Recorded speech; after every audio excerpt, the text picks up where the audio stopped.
Росіяни були певні, проти них воює цілий партизанський загін, а виявилося, лише один розлючений пенсіонер може чинити їм опір.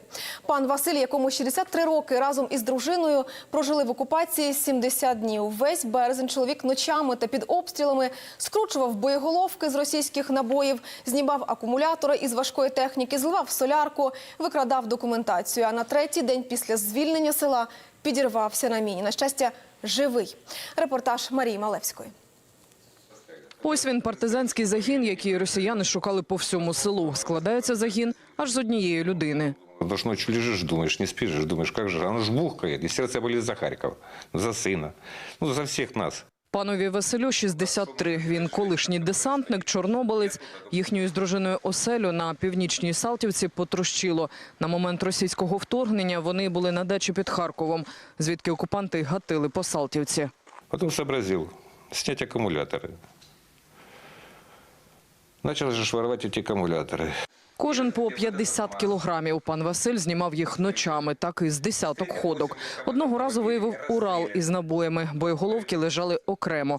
Дотягнути на спальнику зміг 48 штук. Схрон ворожого залізяча облаштував у Нужнику на одній із дач. Как туалет, а в туалете ведро стоит. Я это ведро вытащил же. Ну, поняли как? Вытащил, получается, там дырка.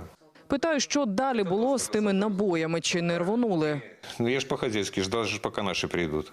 Але поки їхнє село звільнили, пенсіонер встиг ще й знешкодити ворожий бензовоз, який росіяни примудрилися поставити неподалік його будинку. Зіпсував шланг. Ощущения были отомстить. А вот когда уже приехал сюда, я спать не могу. Я все жду, когда меня заберут. На третій день після звільнення села пан Василь разом із собакою Мальвою пішов у поле. Подивитися, чи не забрали загиблих українських армійців. Виявилося, тіла були заміновані і чоловікові відірвало ногу. Отправил Мальву, сказал, иди домой охранять маму. И Мальва, нехотя, конечно, папа, говорит, рассказывала, плакала там, стояла, нехотя, побежала к маме. И папа пополз, получается, дальше к трассе. Через минное поле. И вся в крови прибегает. И тут я поняла, что что-то случилось. Все. Вот. Мальва сразу забежала в этот и легла возле мужа в кровати. Она была сама перепугана, была в шоке. И она после этого 2 дня ничего не ела вообще. И не выходила даже на улицу. Чоловік не розгубився, перетягнув ногу Мальвиним повідцем і поповз мінним полем до траси, де його і підібрали наші військові. Но на этой ноге я не покажу.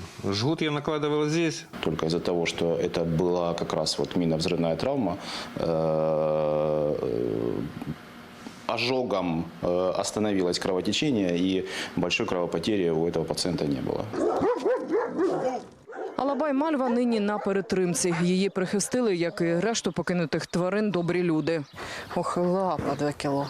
Потихеньку відходить від шоку, почала їсти, а її хазяїна сьогодні також доправляють на реабілітацію до Львова, а згодом до Німеччини.